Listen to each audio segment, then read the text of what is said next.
Hi, I'm Matt Williams. Welcome to Glimpses. My guest today is a young author who has written a book entitled Old Films, Young Eyes, a teenage take on Hollywood's golden age.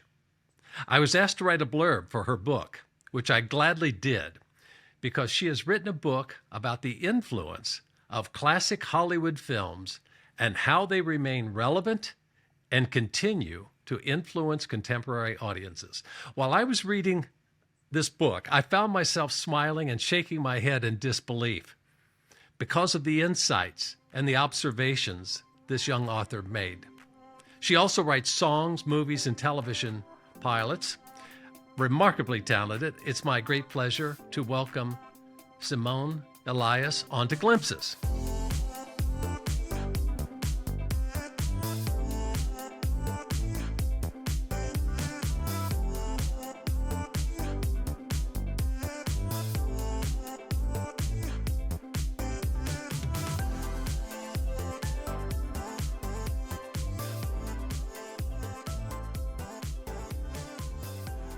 Thank you, Matt. I'm such a big fan of your work, and I'm really happy to be here.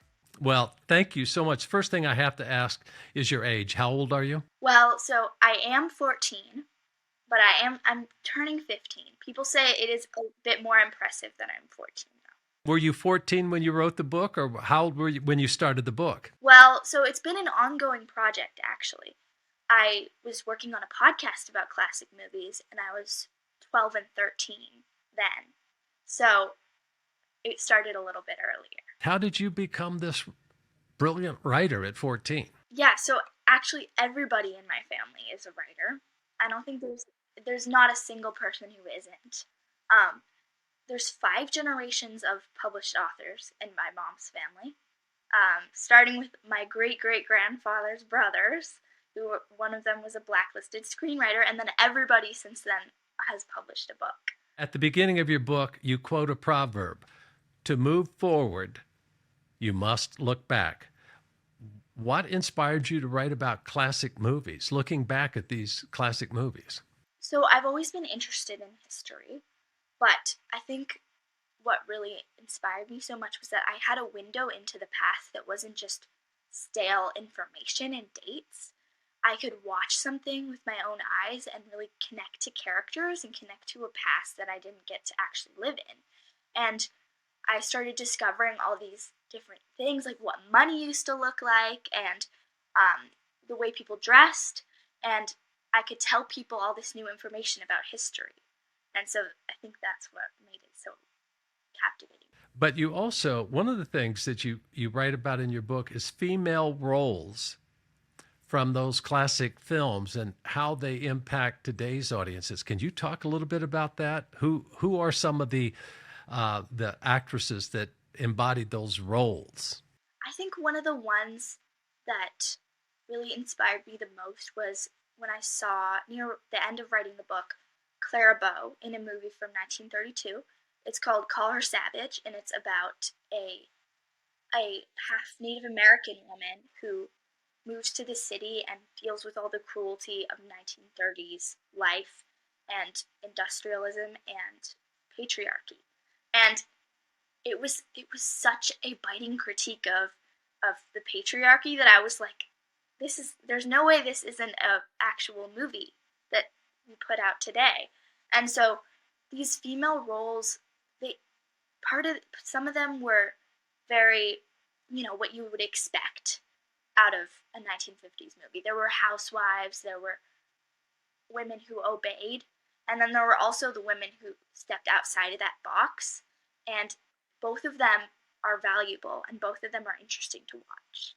When you talk to your friends about these old movies, your classmates or your girlfriends, boyfriends, do they relate to these films? Or are they going, Simone, are you out of your mind? This old geeky movies? What's going on here? Okay, well, some of them think that, and I just choose not to associate with those people, right? Okay. And then I have my friends who are obsessed with Barbara Stanwyck and have Instagram accounts about them. And I have my friends who watch 5 movies a week. So I just sort of choose to associate with the people who love the things that I love. And you reference and write about It Happened One Night. Would you talk a little bit about that? Because that kind of was the original rom-com, right? It Happened One Night with Clark Gable. Yeah, so that movie came out at the kind of at the cusp of pre-code Hollywood, which is when the Hays Code, which was a code that controlled all the scripts and what happened in movies, was really set into action in 1934. And so this set up an entire genre of films called the screwball comedy, which basically started with It Happened One Night. And I think the Hays Code, which prohibited like kissing for more than 3 seconds and tons of violence and blood and things we see in movies today, those were just not allowed. And so what It Happened One Night was a romantic comedy with absolutely none of the romantic elements. It was just the characters involving with each other, and it sort of strips Right. away all of that stuff you think of when you think of a romantic comedy today, and you just get the bare elements, and you learn that actually most of these elements are completely relevant in romantic comedies today. There are so many tropes, when I thought about it, that all of them were present in It Happened One Night. It's a brilliant film, and I encourage anyone listening to the podcast to go back and watch it. Let's talk a little bit about film noir. Do you have a favorite film noir? Film noir, personally, is not one of my favorite genres, as I wrote about in the book. I I find cynicism, which is a lot of my personal perspective, to be hard to watch because it sort of reinforces my negativity, if you know what I mean. So I prefer comedies. But I really have loved some noirs. I love the Lauren Bacall and Humphrey Bogart noirs, and including Dark Passage, which I loved. It was from 1947. It was shot in San Francisco, which is the city I grew up in. So I loved that one. That's one of my favorites. And then, of course, Double Indemnity, I think, is genius. I did see it in a theater at 9 a.m., which was a little jarring, but I can say that one is one of my favorite noirs. And you also write about westerns. You have a little bit of a problem with the westerns and all the macho posturing and all. Talk a little bit about that because it's interesting. I want to hear your perspective because male, female, generational differences, how people, many people say westerns are the American myth, but you're kind of poking holes in that, and I think rightfully so. Yeah, so I wrote a chapter called, I think it was called Why Westerns Aren't as Great as Your Dad Remembers, because my dad was like, "Why aren't you writing about westerns? This is really emblematic of the American experience." And I'm like, "Well, you don't watch westerns, and I don't think that a lot of people watch them today." So I wrote a chapter, and it was like 3 pages. And then the publisher was like, "I don't think this needs to be included." And I was like, "Okay," but I still like to share my opinions about them. Anyways, so what I think when I watched some of the westerns was that there's a level of just not relevancy, like it just didn't make sense in today's world. That there's so much racism and sexism that I just couldn't extract the good elements out of it. And I can extract the good elements out of a lot of classic films, but I found that westerns, with all the macho male characters and all the hatred of different people, I couldn't stand it, really, watching them. Well, my wife said when she was a little girl growing up in the 50s and early 60s, she and her dad would watch westerns because that's all that was on TV back then. There were so many westerns or cop shows. So when you talk to your friends and your peers, what do they like to watch today? Are they still into the Marvel films? Are they into rom-coms? What do your peers watch? So I think obviously, I'm going to be honest here, my peers watch TikTok. Ooh, okay. My peers watch TikTok. Probably TikTok videos about like Taylor Swift, celebrities. Okay. Then also, I think they watch Netflix, like shows like Heartstopper, Never Have I Ever, stuff like that, those teen kind of shows. And then I think also people are fans of horror movies these days, which I'm not a fan of.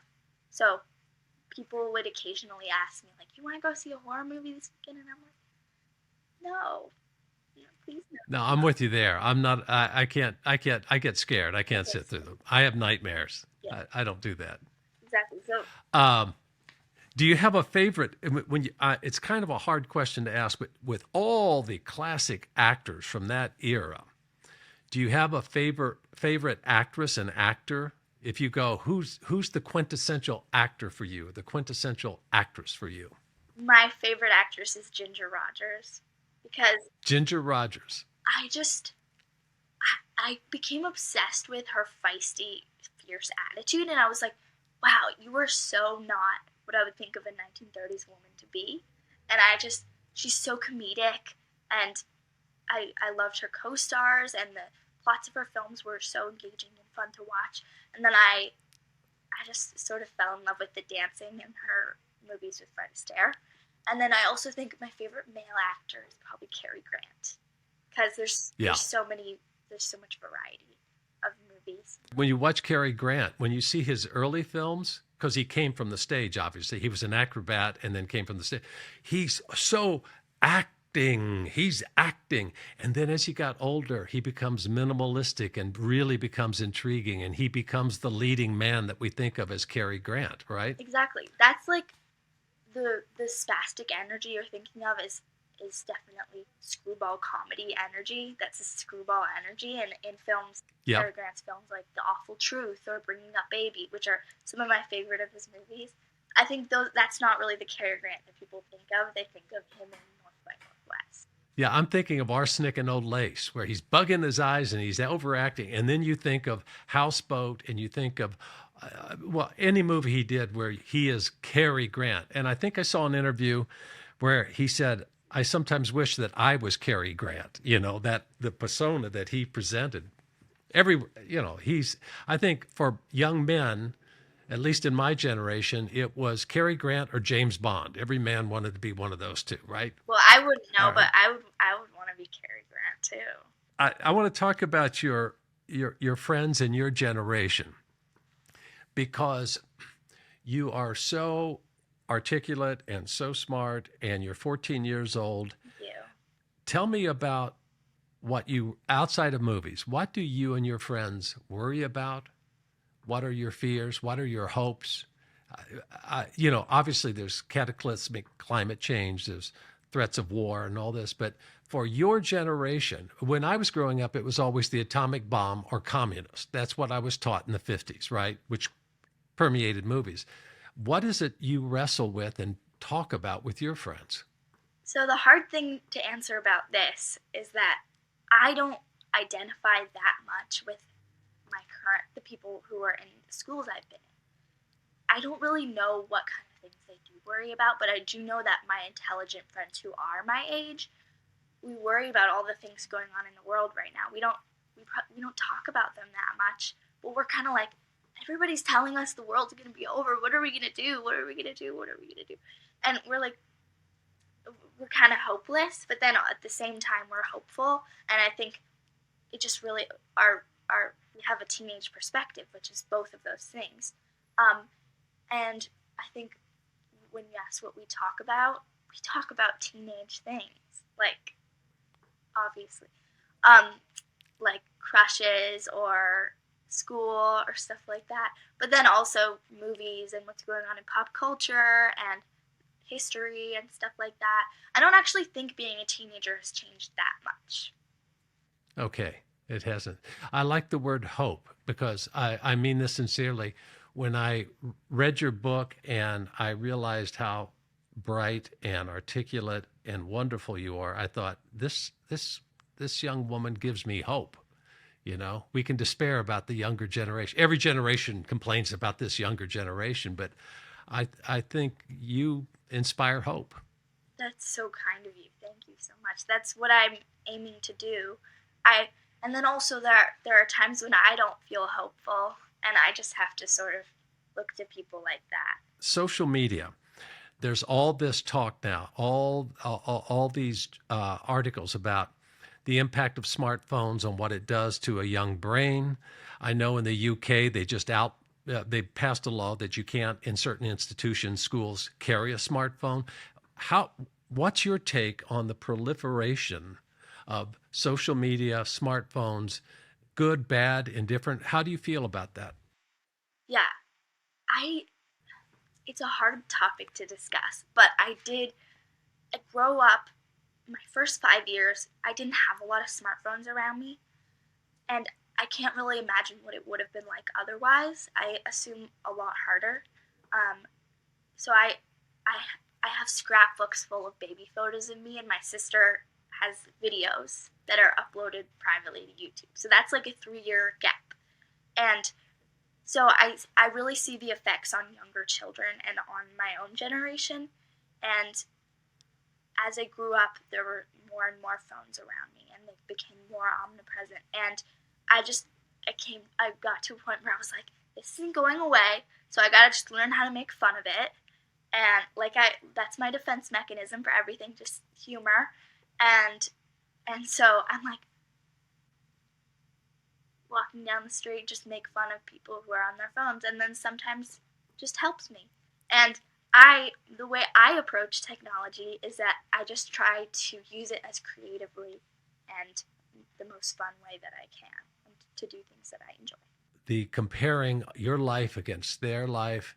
And I go, if you really want to be unhappy, compete and compare, your life with someone else, as opposed to just live your life, right? And where you're only seeing those snapshots of the highest moments, the greatest times, and all of this. And of course, we know we have boring days, bad days, we have sick days, and we have happy days. But we tend to just feed this machine a false image of our lives. And some people take that as reality.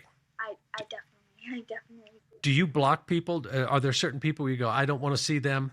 Yeah, well, so social media has been a struggle in my life. I joined Instagram when I was 10, and I was on it very, very little, just to post stuff for my family. But it got to a point where I started to feel the depressive effects, and so I definitely have experience with that. And it's something that all young women these days have to deal with, and I have to view it sort of as an outsider, sort of anthropologically. This isn't my culture. I'm just viewing social media. I'm an outside perspective, like, and I think that making fun of it once again is really helpful. And there are some accounts that you can follow that make fun of social media, and I think we decide what to fill our feeds with. So you can follow accounts of cats, and that's not going to make you feel as bad, or follow food accounts or baking accounts. And I think there's a lot of different ways that we can approach it, but you have to think about how people are growing up these days, and you have to approach it with kindness instead of just hating them. Well, also as a writer and a storyteller, you will have to adjust your writing for the attention span. Back when I was studying playwriting, there was a rule where if you're going to say something important in the play, warn the audience you're going to say it, and then remind the audience you said it. Well, that's because you would sit through a 3-hour play and people were patient and do that. Now, information comes like this, right? So our storytelling has changed because of the way people process information, right? Yeah, and that's something that old movies really, shifted the way that my brain works around stories, right? Because there would be like 30 minutes of a movie, which is like, what, a third of it? And in these times where I was just not interested. I was just like, I don't like these characters. And then at the 30-minute mark, I'd be like, wow, I actually kind of love this. And people don't Yeah. have the attention span to do that anymore, which is sad. And so I try and push myself into doing that. Yeah, because that's the key, isn't it, to any story, any movie, is to allow yourself the time to lock into the characters. And once you lock into the characters and identify with them, they carry you through the story, right? Exactly. Yeah. And I also see this with novels. Like, the reason I think I read mostly nonfiction books is because I'm interested in something, and I'll read a book about it and I'm already kind of hooked. And with a story and characters, I find it harder to just sit and read like that. Okay. Do you have favorite authors, non fiction or fiction authors that you read? Well, I actually read this. I read a lot. I read mostly nonfiction. Um, I I read recently. I read a book called "If You Can't Take the Heat" by Geraldine de Ruyter. It was about food. It's essays on food and feminism. I loved that one. Um, I read recently a biography of Humphrey Bogart and Lauren Bacall. I loved that. I read a lot of old Hollywood biographies. Um, let's see. I think my favorite fiction author. I don't know if I have. I don't know if I have. Because I Okay. haven't read. But yeah, but you're really into the nonfiction because you're absorbing a lot, you're learning a lot, Yeah, and it shows in your writing, and that's great. And that's the great thing about being a writer is you never stop learning, exactly. right? Yeah.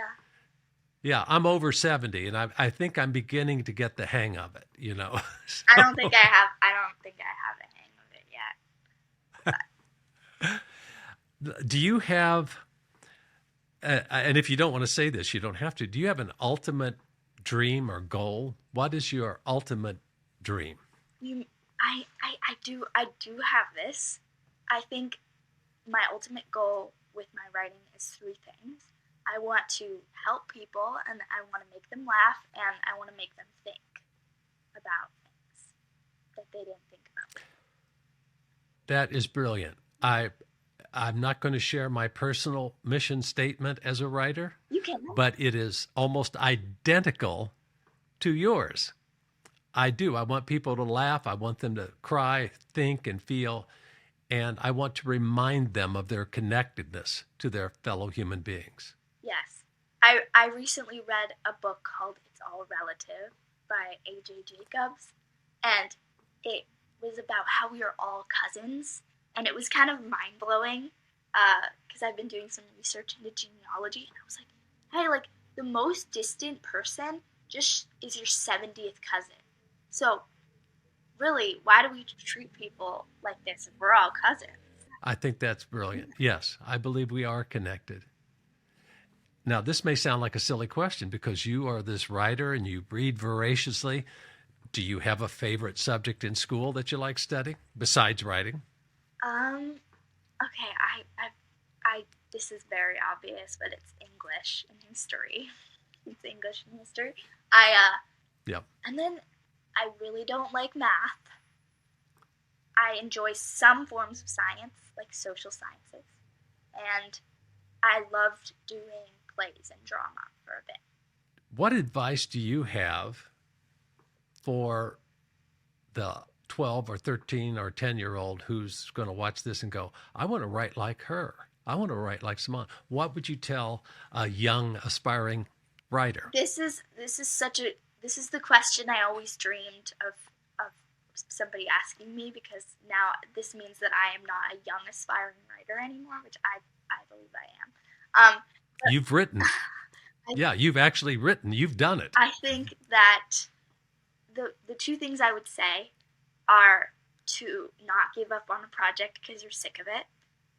You just have to take space from your writing often. I got so sick of writing this book. I was writing nonstop, 8 hours a day, and there were times where I was like, I would never, ever, ever want to see a classic movie again, and I never want to write another word or talk about it ever. Which is obviously dramatic, and so you have to just take some space from that, and that's true with every piece of writing that I've ever done. And so if you give up on every single thing, it's just a bunch of unfinished drafts. So you have to learn how to take space from those things, and especially for young girls, it's really important to ask for what you want.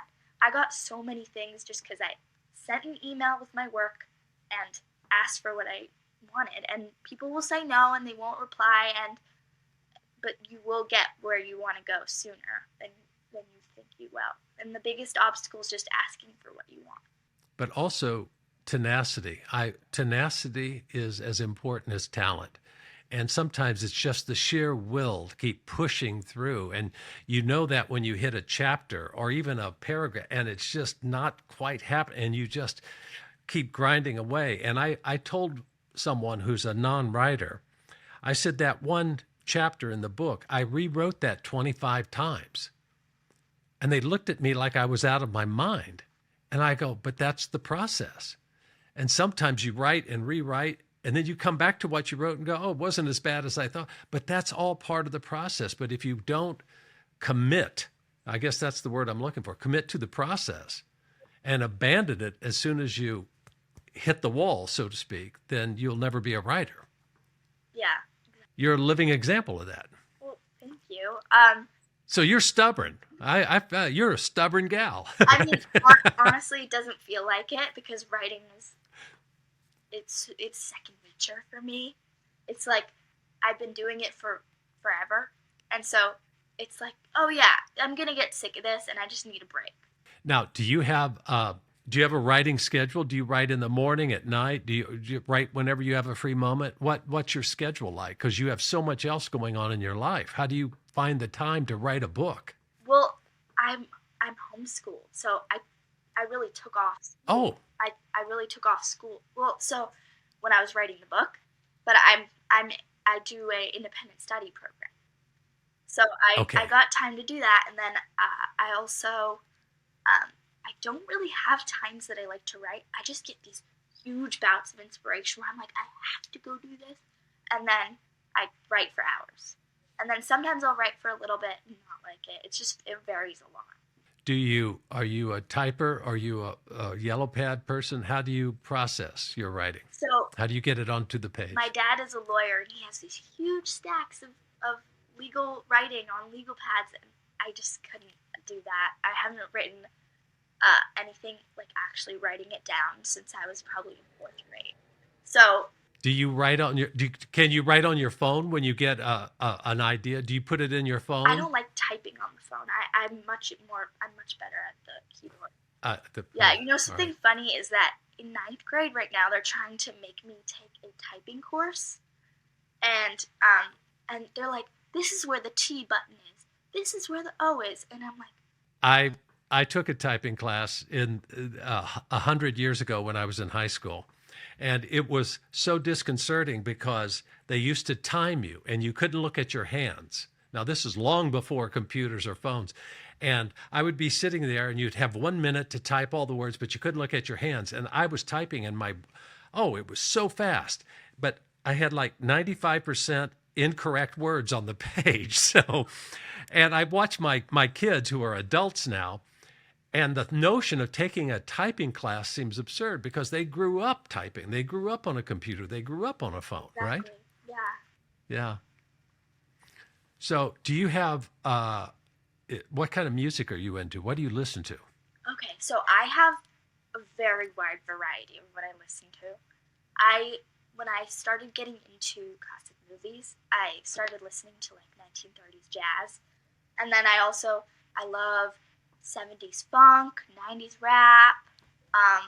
I'm a big fan of A Tribe Called Quest. Yes. I like Taylor Swift, like everybody. Female Yes. singer-songwriters, stuff that makes me dance, lots of stuff. Okay. You have a magic wand, and 10 years from now, you can live anywhere on the planet. Where would you live? Well, the most important thing to me is that I'm near my family. So, as long as I'm near my family, it doesn't really matter. Okay. I want to be. I love California. I live in California. I've lived here my whole life. Maybe I'll live in New York someday for a little bit. I love New York, but I don't really see myself living anywhere else. So you don't imagine yourself in Paris in a little loft with a scarf and a beret and typing away the great American novel while you're in Paris? At some point. I'm sure. I love to write abroad. I just don't see myself living there for a long time because I like to be near my family, and they're not going to move to Paris with me. No, okay. I think that's very wise. I think family is the foundation. It certainly is. Is there anything you would like to say to young listeners who are old listeners just about believing in yourself? Because you were talking about young women having to ask permission or claim what they want. What advice would you give to young women around the country or young men around the country about fully realizing who they are, because you seem to be blossoming into this incredible human being. And what would you say to them? So this is a hard one because I've really struggled to obtain that confidence. I had a lot of mental health struggles, and it was really severe at one point. And so there was a time where I absolutely did not believe in myself, and it had to build up over a long time, over me just being so into my projects and just so into my work that at some points I didn't even care if somebody read it. I was just like, doesn't even care if I'm valid or if I'm a good person. I should just write this because it's fun. And I think also believing in what other people tell you, like the people you love, I think you should believe them instead of the critics or even yourself. Right. And that you found, I think the happiest people I know are the ones who have found their definite major purpose in life. And whether that's collecting antique cars or writing novels or opening a cupcake factory, it doesn't matter. As long as you find that one thing you're passionate about and you love doing, no matter how tough it may be at times. And it feels like you're honing in on that. And I also think some passions people treat as like less valid. So if something gives you joy, then I don't really care. Like, and it's not hurting anybody, I don't really care. Like there was this girl I met once who loved the show Community, and that was the only show she watched and the only thing she loved.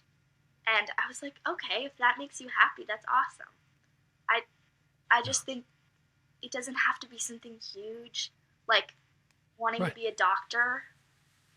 That's what it's placed emphasis, and that's what changes people's lives. But who really cares if it doesn't make you happy? So I always close because I wrote Glimpses, and the purpose behind the book was to encourage readers to look around and find little glimpses of God in their daily lives. And by God, I'm not talking about the bearded guy on a cloud or a burning bush. I'm talking about moments of unexpected kindness, compassion, tenderness, grace. Do you see glimpses in your daily life? yes, definitely. I definitely do. I think growing up Jewish is what taught me to just find all the kindness in the world and give all the mitzvahs, and there's so much in what we teach Jewish children about giving back that really taught me to look for the good in people and try and help out as much as I could. And I think the little things in life bring me so much more joy than huge big concerts or big trips, because those things are over. But the little things I get to do every day, like baking or writing or going for a run, those things are my little glimpses. That's wonderful. I think that's a perfect way to close. And I will say, I loved your book. I encourage anyone listening to this podcast to buy the book. I'm actually going to read the title again so everyone knows what I'm talking about. Old Films, Young Eyes, a teenage take on Hollywood's golden age. You are a remarkable person. You're a talented writer. You give me hope for the future. Thank you so much. That's it for this podcast. Thank you for joining us. And as you go about your day, take the time to look around and catch a glimpse. My friends, thank you so much for tuning in for another episode of Glimpses. Speaking of, Glimpses is now available for purchase at your online retailer of choice. And the best part? Every penny earned will be going to charities who support children in need. You can get your copy in the link below. Until next time, have an amazing day.